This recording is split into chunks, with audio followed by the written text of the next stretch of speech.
Hello and welcome to the one, the only Golden Squid Junction 40. I'm here with Asect, and we're going to be going into this awesome match, Robbe and Tomodachi versus Crush Soda. Asect, I know you say you don't follow the competitive scene a lot, but do you at least know who Crush Soda is? Yes, I've heard who Crush Soda is. This is Kyo's team, right? This is the team that Kyo is on. That is correct. Very, very correct. I have heard Kyo, very good player. I believe he was on FT Win, if I'm not mistaken.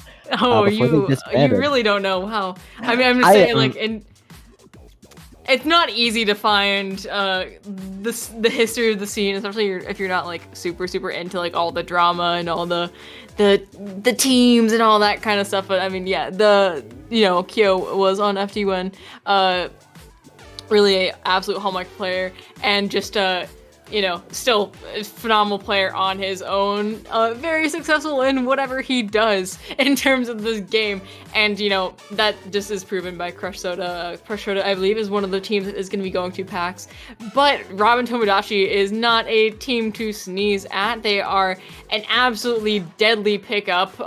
It's going to be Takabon, Rob, Zero, Zares, and Jared. They scored top 4 in 20XX, the most recent one, and 3rd at Idol. Mixed all regions around. They're absolutely cracked, to put it shortly. So this is going to be probably the closest match we've seen yet, if I have to guess. Yeah, we're seeing two absolute giants fighting each other. What happens when an unstoppable force meets an immovable object? This set right here. Let's get straight on into it. Ooh. I know you're excited about that. Yeah, love the dually squelchers. Huge fan of them. Very fun weapon. Very cool. I'm excited to see them be played. No one uses these. No one uses them. It makes me kind of sad. We're actually seeing a mirror comp here. Dually squelcher versus Stamper, pretty much. Just that difference is going to make the difference. Yeah, and we've seen Kyo do some absolutely hilarious, or not hilarious, but just downright impressive things on that Stamper, really being a champion of the weapon, already going out and being incredibly aggro, but using the range of the weapon to his advantage, as Robbe and Tomodachi are already 3 down and Crush Soda takes the zone. That's a wipeout. Very, very well played by Crush Soda there, and now they are in control of the zone. The question is how they deal with it, what they do with their control, and how they extend it. That is the real question, the $1 million question, because if they don't extend this well, then Robbe and Tomodachi are just going to be able to get back in there. Yeah. It looks like Crush Soda is 2 down, though. Robbe and Tomodachi are doing a great job of getting back in. One of them does go down. That is going to be the DS. But Crush Soda does have the zone yet again. They had it in the palm of their hands, but were not able to quite get the redemption they were looking for. Not a sustained push. Not going to hold Crush Soda back for all that long. Yes, indeed. And with that Splash being really forced to run for their lives, having absolutely everything thrown at them, Robbe and Tomodachi have gotten control of the zone and found their foothold. And you can see that Dual Scouts are trying to bait out that Charge Splash from the Stamper and managing to get them killed by their by one of their teammates. And just trying to do as much as they can, setting up control, trying to just do Dual Scouts thing. Yeah. DS is one of those weapons, but unfortunately that is going to be actually a lead swap here. I wasn't even paying attention, I'm just watching this DS. The DS is going to jump to one of the teammates moving around, and it is a very short-lived push. They didn't get too far after their lead, but Crush Soda is back in control, but the zone is really heavily contested right now. It looks like Robbe and Tomodachi do definitely have a shot at getting the zone back. There it is, after getting 2 of the members, both of the splashes of Crush Soda down, and that's Kyo getting picked on that Stamper. Looks like Robbe and Tomodachi have the chance to move in and get yet another sustained push, pushing their lead that they very narrowly earned even further. Yes, indeed. And with that Bria Bomb and 2 crab tanks at the ready, Crush Soda is going to be able to get a lot of stuff done. Both of the crab tanks coming out at the same time, Bria Bomb coming out as well. Zone flipped. Stamper down on Crush Soda's side, though, with the Splash going down to Robbe and Tomodachi. Dual Squelchers going down as well on their side. Splash going down on Crush Soda as well, though. Absolute mayhem. All the fights happening at the same time. That Stamper trying to push in, going down in the process, and that is going to be just the smallest foothold for Robbe and Tomodachi. Yeah, looks like they're going to be able to push their lead a little bit further. They're just kind of chipping away at the score here. We might not see a KO, but right now it's looking like they're just going to be pushing it more and more until they're going to get down to the point where it's going to be really difficult for Crush Soda to get back in and get that lead. Crab Tank going out does pick off the DS after they're just running across the map at the speed of light, and the zone may get flipped here as Robbe and Tomodachi do go 2 down. That's the zone flipped. Can Crush Soda hold it for long enough to get the zone back is the real question. Or the lead back. Yes, indeed. Robbe and Tomodachi have a fairly strong lead right now. But that being said, it is going to flip fairly soon if they don't do something very quick. And here you see that Crab Tank coming out. The Bria Bomb is going to move them backwards, making it just a little bit awkward. Wastes a lot of that time. They're trying to pressure that Crab Tank, but you can see that they just ran out of time just a little bit short. And it does look like that Crush Soda is going to be able to control the zone yet again, but not before they have a pretty sizable penalty applied. And Robbe and Tomodachi are yet again in control of the zone here. Yeah, at 2-2 out there on the field for quite a while, and Robbe and Tomodachi were able to hold it for just long enough to really establish themselves and get them back in and make it a fair fight. Crab on crab violence here, both splashes popping out those crab tanks, or at least from inside Robbe and Tomodachi, but they're going to be moved a little bit aside by that Booyah Bomb. Yeah, but I mean, Crush Soda doesn't get much value off of it. They are 2 down. Goss is over there on their stack, but it's really weird. It's these players are behind each other's lines. They're trying to go for plays. They're really not sitting back. These players are constantly engaged in each other, and it's very, very entertaining to watch. Yes, indeed. And as the time ticks down to very, very short, Robbe and Tomodachi is going to be able to secure the zone. Crush Soda has to pull off something really fast here in order to cap the zone and potentially lead into overtime. But no, it's gone very wrong for them. And that is going to be a wipeout at the very last second for them. Ladies and gentlemen, I told you that this is going to be a very close set, and was I wrong? It looks like a lot of you in the predictions were really underestimating Robbe and Tomodachi, but like I said, they are incredibly powerful. There's a reason that they've been placing so highly in these majors. It's because they're incredibly powerful. They work very well together. They're so aggressive, as we saw. Both of these teams just like, it was like watching 2 dogs fight. They like latched onto each other and never let go, constantly engaging into each other. That's a very weird metaphor, but it makes sense in my head. But worth noting worth noting from the side of Crush Soda that it's not just Kyo. All of his teammates, you've got Goss, you've got Wave, and you've got Phoenix, right? No, Thunder, sorry. They're all incredibly strong players in their own right, and we saw there just how, like I said, super aggressive, never letting go, and just taking so many fights. Yeah, Kyo's got the notoriety, but one person doesn't win games. Yeah, exactly. But we are headed into this next map here, Clam Blitz Museum. Very interesting. I really enjoy this map. It's not super common, but I still think it's very solid.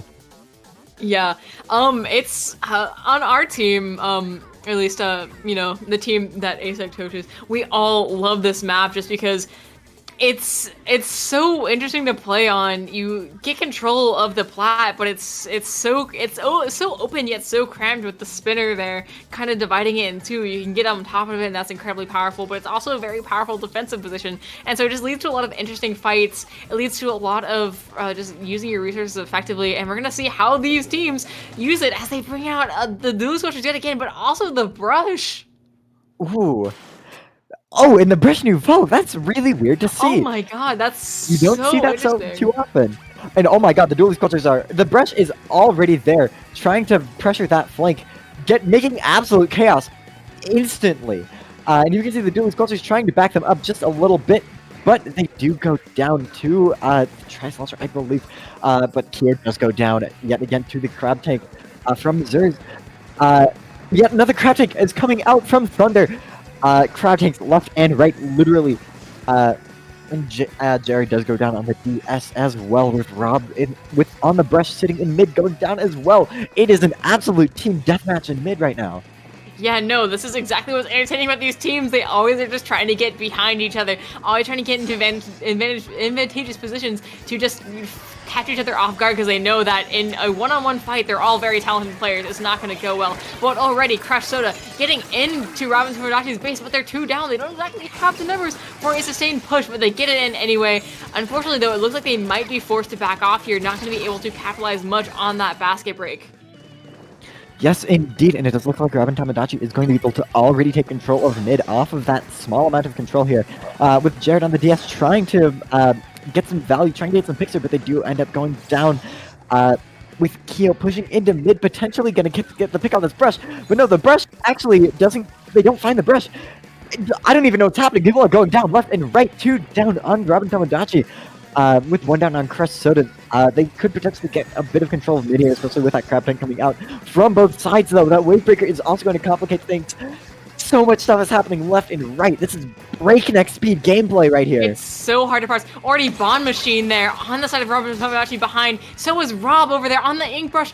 But behind Robbe and Tomodachi, as they push breakneck speed forward, they get snuck behind themselves. But instead of going to defend, Rob is still out here in mid trying to get behind. There's so much going on. We're trying to our best to parse it. As Rob over here gets a double, that's going to be Crush Soda's second push that got activated but never really went anywhere. Yes, indeed, and that ink mite going off, relaying the location of, I believe that's a machine, going to give them a lot of information and a decent amount of chip damage with those ink mites. Very powerful. But here we can see the dueling squelchers going in, getting that ball in, but going down in the process. With the ink brush potentially going to be able to capitalize off that, moving at breakneck speed, going to get almost enough points for the lead, but it is just Jared on the DS to try and get lead here potentially. There we go. And that is the lead, but they do go down in the process with the splash trying to fight as well. Everyone is just jumping in and fighting each other. No, that was so that ball close. Doesn't quite get it. Yeah. Rob, absolute sneaky plays. Just this is a team that you would be absolutely infuriating to fight. They're always just going to be behind you. You can never feel secure in your control because as soon as you look away for 1 second, you're getting flanked. Somebody is going to go backstab you, and Crush Soda is currently holding right now the plat of Robbe and Tomodachi. Very strong here, already down to 20 points. We blinked for 1 second, and they already had the time, the resources, the clams to get all the way down to 13, and there's a few more coming. I think this is KO. They just need 1 more clam, and that's a KO. 1 point left on the board, but no one has a clam in sight. And Crush Soda is 2 down with that machine, forcing their way in and getting that clam in. Going to go 1-1.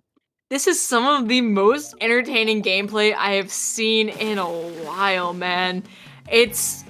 What is going on? It's hard to even describe. It's not like it's not linear at all. These teams, they gain control, they lose control in half a second. Also, look at Wave and Goss over there matching.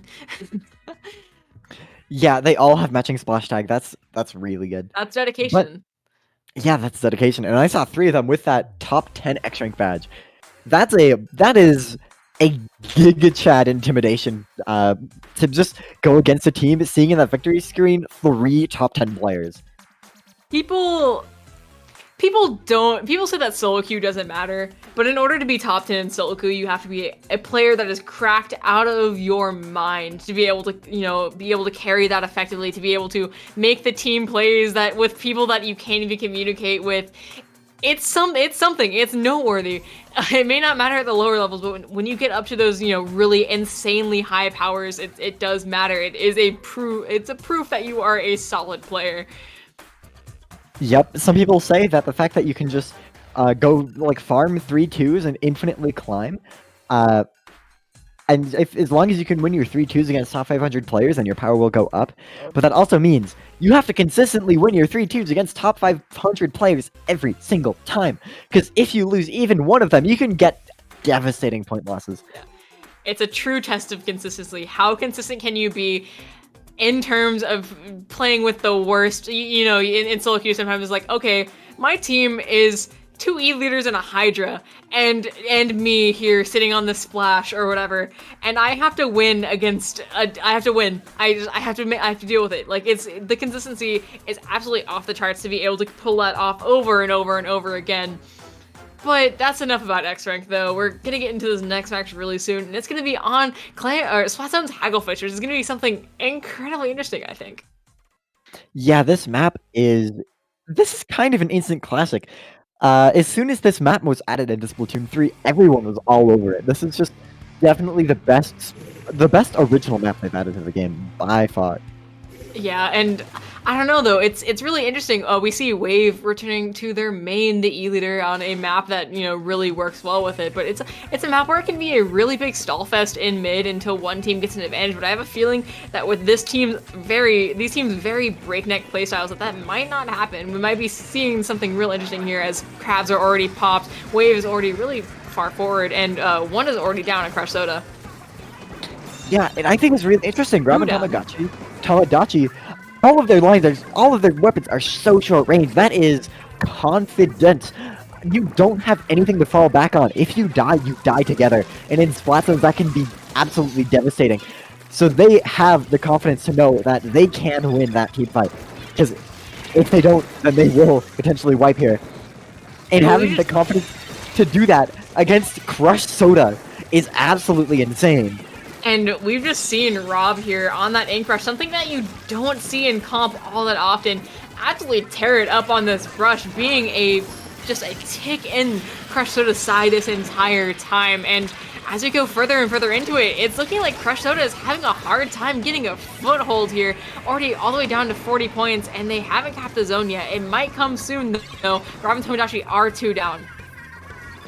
Yes, indeed, and here we see Wavebreaker coming out from Crush Soda's side from that E leader, and they have managed to cap this zone and get some foothold here. And we can see that Robbe and Tomodachi is starting to go down just a little bit, which is not very good for them. But here we can see that crab tank coming in clutch. That is their range here. That is the only thing that they have to apply that long distance pressure, aside from that Trizuka, which isn't even constant pressure. That's one potential pick that you can get. And you can see that Trizuka coming out. Not going to be able to counter those crab tanks though. And the points are already almost down to 40 again on Crush Soda's side as well. Yeah, Robbe and Tomodachi are a team where if they get in, they get in, but when they fall hard. They just don't have a lot of the tools. I mean, that Wave is absolutely a menace on that E-leader. And when you're a team with not a lot of range, you're gonna struggle really, really hard against that. Already, we only have about 5 seconds left in this match until it switches, or until Crush Soda KOs. And Robbe and Tomodachi are trying their best, but they're just aren't able to stop it. Ooh. Not just quite. A glimmer of hope there until the rug was pulled from right under their feet. Very well played by Crush Soda there. They kind of stumbled at the start, but then they found their footing and were able to completely lock them out. I think all of the members of Crush Soda have that outfit. And to be fair, it's drippy. I appreciate it. It's very well done. But right now, we're in a situation where we are now at match point. If Crush Soda takes one more game, it's out for lights out for Robbe and Tomodachi. But I have a feeling that their playstyle might match really well with Rainmaker. But we'll see how it goes on Rainmaker Eeltail Alley. Yes, indeed. There we saw a map that rewards passive play just a little bit more. You could see that both of the team comps kind of opt to stay away from that pure raw aggression and into something just a little bit safer. But this map mode is the exact opposite of it. This map mode is go, go, go. You have to punch your way through mid as hard as you can, and then you can just keep going after that. Very, very aggressive map. I think it'll suit Robbe and Tomodachi much better. So we're just going to have to see what happens. Yeah, I mean, really, Splatzone's Hagglefish being on here is super, super unfortunate for Robbe and Tomodachi because it is a map where that leader can just shut down everything. But, I mean, now we're on a map where either is good, you can definitely run it, but we might see Wave switch back onto something a bit more laid back, or not more laid back, a bit more forward in terms of aggression and being able to push forward, because, I mean, that's what Rainmaker is all about. You see an opportunity and you have so little time to take it, and so you have to get the control fast and move fast. It's probably the most like back and forth, or like the fastest game mode that we have in Splatoon 3. Yeah, I'd say Splat Zones could potentially be a little bit faster, just due to the fact that Rainmaker has checkpoints, but once those checkpoints are down, the objective moves at the same speed as the players, which is huge. That's so fast. And it can lead to some really interesting things. Yeah, I mean, if you're stacking swimsuit, that Rainmaker can move incredibly fast. I mean, I think a lot of these players are going to be running a little bit of swim speed. So we're going to go right into it. Once again, Crush Soda versus Robbe and Tomodachi. It's match point. We see the Squiffer. Ain't no way. We see Squiffer. That is pretty crazy coming from Bond Machine. With Jared on the splash. They are cooking something with this comp. I'm really interested to see how they play this. Yeah. For once, Robbe has switched off of that brush and is onto a machine. A very good choice here. That Booyah Bomb is powerful, the Fizzy Bomb is powerful, main weapon's powerful. It's still a solid choice even after all the nerfs here, and these splashes already have their machines. But we're going to see if the Squiffer is able to do some work out there in that mid line, getting those instant picks, while Crush Soda is already kind of filing in and kind of getting some nice picks and some nice control off of Robbe and Tomodachi. Yes, indeed, and we can see that Robbe and Tomodachi has gone one down here, so Crush Soda is potentially going to be able to push off of this, but the Crab Tank of Robbe and Tomodachi is going to be able to stall them out for just long enough for the players to respawn and for them to get a pick on that Tri-Slosher. Yeah, looks like Crush Soda, yeah, they're kind of being stalled in mid here, and this Squiffer might do some work here on the bubble. Kyo coming in, but getting picked off. You can't enter that bubble with the Squiffer staring at your face, especially when it's one as talented as Bomb Machine, who is certainly going to hit their shots. But finally, for the first time in this match, almost over a minute in, we finally see Thunder pick up that Rainmaker, and they're going to start to move in. That Kyo has gone down. They are 2 down now, but that is the first push we see of this game, which, I mean, pushing that early when they didn't have that much control can give Robbe and Tomodachi some momentum to work off of and get a push of their own going. Ooh, very well played from that Squiffer, trying to distance themselves from as many people as possible. But it didn't quite work out there as they managed, as Crush Soda managed to pick them up. And you can see that it is just one splash off of Tomodachi, and so they are going to get that checkpoint will fall for Crush Soda. Yeah. Like, Robbe and Tomodachi are doing a good job keeping this Rainmaker here, but unfortunately they do go 2 down again. Thunder is opting once again to pick up the Rainmaker. Crush Soda 2 down, but they push it all the way to 33. And the first half of this game, now that's going to be Robbe and Tomodachi who are forced to respond here. And Crush Soda is still kind of in their walls just a little bit. They still have plenty of control of mid to work off of and keep up the pressure. Yes, indeed. And we can see that as we approach the halfway point of the game, Crush Soda has a very dominant lead, but it is still anyone's game here. Robbe and Tomodachi has an equal amount of time to make that, and plus a little bit more, including overtime.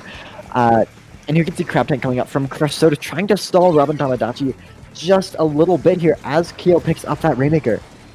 Yeah, we're going to kind of see the pace of this game shift from breakneck to a little bit slower here, as Crush Soda does not have to throw everything they have at the Rainmaker in order to get to a lead that they feel comfortable with. They know that as long as they don't wipe, as long as they play their cards right and don't they're not too rash, they can kind of hold this and feel comfortable for the rest of the game. As it's just a matter of playing defense and applying the appropriate amount of pressure. And right now, with Robbe and Tomodachi 2 down, 3 down, that is going to be a full, basically, wipe. Crush Soda is feeling pretty good for themselves, and we might even see them push even further here. Yes, indeed, especially with that Technicolor coming out. It's gonna be pretty big for them. Getting that swim speed on the Rainmaker is going to be extremely valuable here. As they push forwards, they get it all the way down to 19. Fully activating any last-ditch effort that Robbe and Tomodachi might have. And as we approach the 1-minute mark, Crush Soda is very much in control, getting the Rainmaker for just less than a frame even. So the message didn't even pop up. But it is just the splash on Crush Soda left to try and defend here. But you bet they're going to be getting jumps, and you bet that they're going to be trying to salvage any last scrap of control. You know that they're going to be trying to charge their crabs, and as one of the splashes from Robbe and Tomodachi goes down, that crab is going to go down, completely blocking off Robbe, holding that Rainmaker from taking the bridge. They're going to be forced to go right, but their members waiting there, and now that Robbe and Tomodachi are going to be kind of collapsed in on is very unfortunate for them. That's going to be a full wipe, and Crush Soda, with only 45 seconds left, is going to be given an opportunity to push yet again. It does seem like they are going to opt to stall here because they do only really have to stall for 30 seconds here. Each second counts so much here. Each second is such a sizable percentage of the game that's left that any stalling that you can do is going to be extremely good here.